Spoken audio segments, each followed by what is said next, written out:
Thanks for having me, Tyler. My name is Raj Kapur. I'm the founder and CEO of And Marketing. Great. Thanks, Raj, for joining me today. Wanted to talk to you about marketing, budgeting for smaller teams. And wanted to kick off with a question for companies that maybe don't have a dedicated marketing team or are just trying to build that out. What should they prioritize when thinking about marketing budgets? Yeah, it's a great question. It's actually a pretty common question, especially for companies that have either never done it or hit some sort of a growth ceiling and want to break through that ceiling by doing modern marketing. Maybe they see a competitor doing something really well, or they hear another person in another industry doing something, and they say, "Why haven't I thought of doing that?" That's the kind of conversations we get into a lot. So I said the first bit of guidance is sort of industry level. How do I decide how much is enough?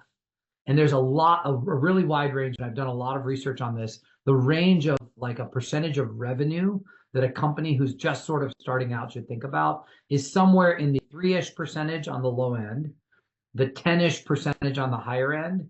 But then you also have to know that sophisticated marketing companies, companies that do marketing really well, like consumer products companies, those could be 25 or 30% of revenue. Now, most of the companies we talk to aren't willing to do that. They don't have the margins. So just generally that range of 3 to 10% is what I tell them. And what does that range depend on? Well, B2B is a little bit different than B2C. How hard is your audience to get a hold of?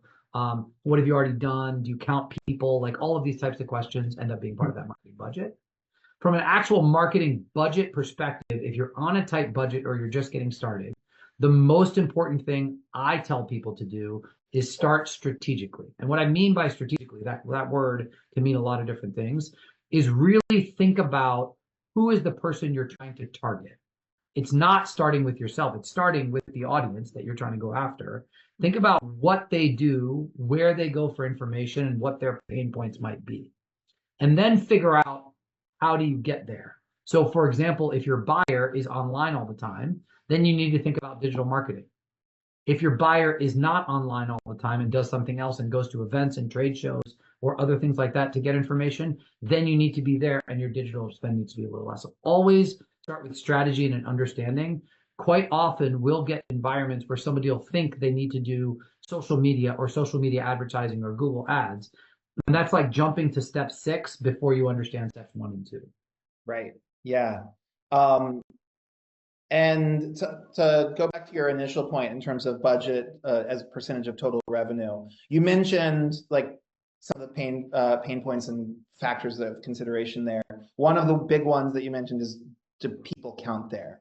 A lot of times when we're talking about these small teams or smaller companies, there might not even be a dedicated marketer. It might be, biz dev is in charge of marketing. So in those scenarios, if we're talking about companies that maybe don't even have a dedicated marketing team, how do you advise they consider that people question, the processes and tools, the in-house?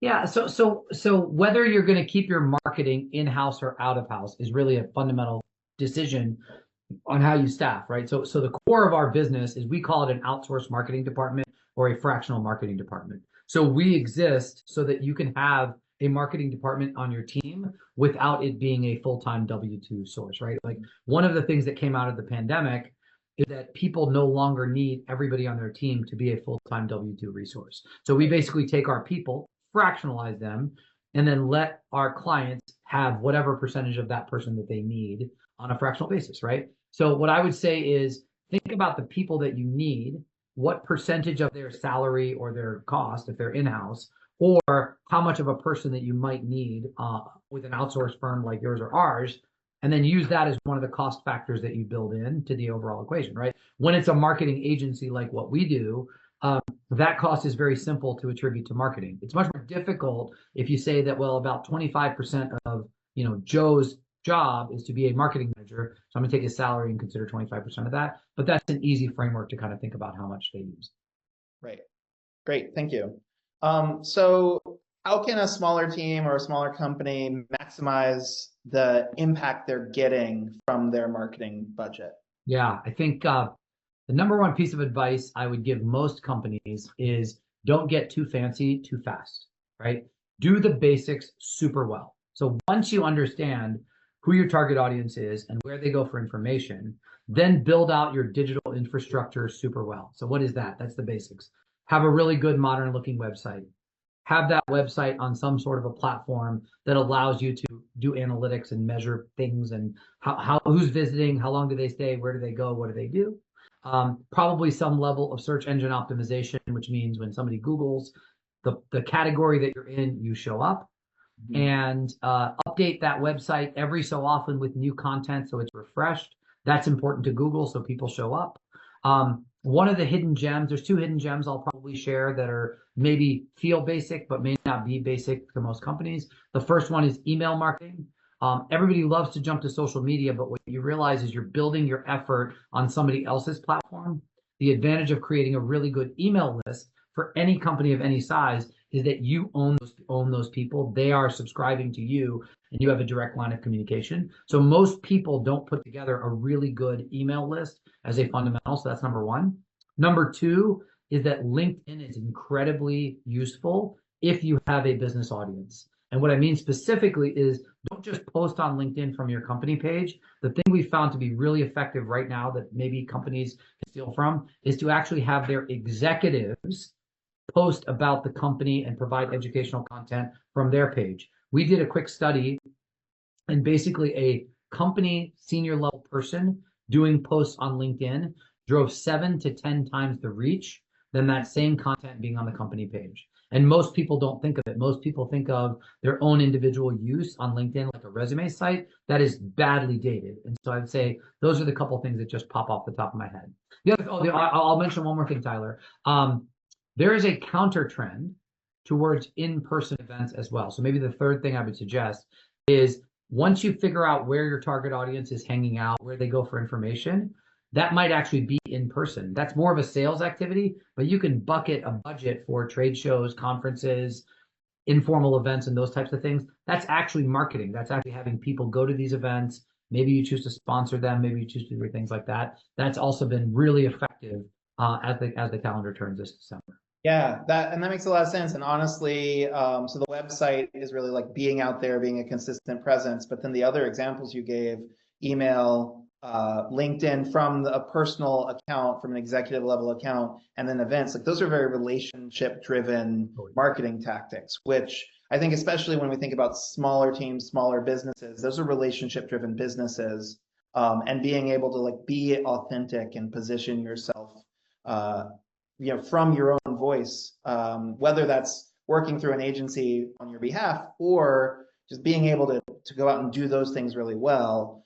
I think, going to your earlier point, these are companies that know how to do the thing they're doing really well, and having the opportunity to let the relationship aspect drive that forward. I can absolutely see how that has a big impact. Yeah, I think you nailed it, Tyler. What I would probably add is that when companies hire digital marketing companies or marketing outsource companies, whatever they hire, I think their expectation is to go from like zero to like magically doing everything through AI within 3 months. Like that's the list.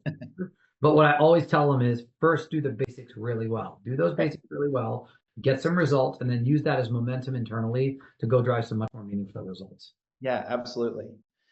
All right, what are some pitfalls that small teams should avoid when they're trying to plan or allocate marketing spend? Yeah, definitely. So I would say the first one is what I just mentioned is going after the new shiny toy, right? Like we hear it all the time. The marketing industry has not done itself any favors because every single day there's a new tool, a new social media site, a new tactic, some whiz bang software that if I download, I'm going to magically appear before everybody. Like that is so terrible for the industry because all of them seem shiny and like, let's go after that one. Let's go try that one. AI is full of them. I think I read somewhere where like hundreds of new AI built software products are released every single day. Right. There's no way a human brain can capture all of that information and actually process it and do anything with it. So number one is absolutely don't share shiny toy syndrome. I'd say number two, the biggest mistake people make is that they, within the spray and pray kind of a mindset, is that they don't measure beforehand. What I mean by that is before you put forth a major initiative, decide what success is, because otherwise you'll reverse engineer success from where you are. And it's very difficult to systematically go through something without saying, okay, well, we're going to run this test. We're going to run it for 3 months. The minimum criteria is this, this, and this. Well, then that way, 90 days from then, you know whether you succeeded or not, as opposed to, well, we're going to try a bunch of stuff. We're not going to measure anything. And then at the end of 90 months, 90 days, we're going to decide if it worked or not. I've seen those lead to disaster and just a whole lot of frustration all the way around.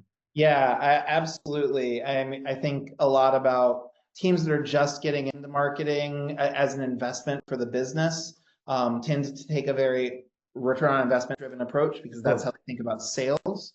But marketing tends to add to the sales cycle, right? If you're turning on a marketing faucet from zero, then you're starting. Those are leads that don't know you at all. It's gonna take some time to learn and grow. And so figuring out like what's the value of the engagement, what's the value of the interaction does take some time. So knowing where you're starting, even if it's just, hey, this is how long it takes our sales team to close deals from a trade show right now before we add marketing to it. Yeah, I would say you're alluding to a third thing that I would add to that, because your point is absolutely spot on, is many companies fail to recognize that revenue is actually sales and marketing working together. So it's not two separate silos. They're not two different teams. They don't hate each other. Collaborate. The two ways to do that, number one is communicate. And number two is measure the same stuff. Yeah, I would say like when you're starting from budgeting and you've never done it before, maybe it's 3% the first year because you never budgeted, but the hope is that marketing is paying for itself, and then eventually marketing is able to pay for its own growth through that connection to, do we know how we drove, what the quality of leads we drove to the sales team, the return on investment that the sales team has gotten from this. And that, I think it's important that, especially in B2B spaces, that's inclusive not just of first deal, but measuring the life of the relationship. Absolutely. More sophisticated. So sorry, it's very easy to get sophisticated quickly because eventually you want to start measuring. It's called LTV, lifetime value. That's exactly what you're describing. Every single time I get a new customer or a new client or a new click or whatever it is, what is the lifetime value? And you divide that by what's called the acquisition cost. So if I spend $5 to acquire a new customer, but the lifetime profit of that is more than $5, then I probably have a positive momentum area. Ideally, I've seen companies that try to get to 3-to-1 ratios. Those are really hard, right? But that's the kind of thinking that you need to get into your marketing department that most of the companies that are starting from square one, like you're describing, just aren't even close to. Right. Yeah. And I that's where shiny toy syndrome can come in through there, because a CRM will solve that for me. It takes a lot of work to make a CRM work for your business, and you really have to know those baselines ahead of time. But working with teams like yours can help identify those types of problems. So you want to talk a little bit about like what kinds of problems someone might have that would have them reach out to you? Yeah, absolutely. So we primarily work with what I call lower middle market companies and funded startups, right? So generally not too startup-y, but established companies that have hit some sort of a growth ceiling, and they say, oh, we want to grow beyond this ceiling somehow, whatever that needs to look like for them. Usually there's some sort of a growth vision or growth goal that they have. So they want to have a 10-year vision of growth or something like that, or they have a founder who's looking to scale and exit their business, or they might be private equity backed or venture capital backed. So they have an impetus for growth and they can't achieve that. And usually they don't have an internal marketing leader. So that what that looks like usually is they just got rid of their marketing leader because it wasn't working, or that person left, or they've just never had one. So the internal team has acted as the marketing leader, but has never actually been the marketing leader, right? They've never gotten that title. So what we'll do is we'll help come in and put that fractional marketing department in, which starts off with a fractional chief marketing officer who understands the industry, who's been down that road, who has experienced hands. And then that person will come in, help develop what that long-term growth vision is, and then implement the team that's going to go help execute that, whether that's internal employees, contractors, consultants, agencies, or things like that. Great. If people have more questions about that, where can they find you? Well, I'm all over LinkedIn, so that's my favorite spot. So you can look me up on LinkedIn, or you're welcome to shoot me an email, or check us out at and-marketing.com. All right. Thanks so much, Raj, for your time, and looking forward to more conversations. Appreciate it so much, Tyler. Thank you guys so much for your partnership. Thank you.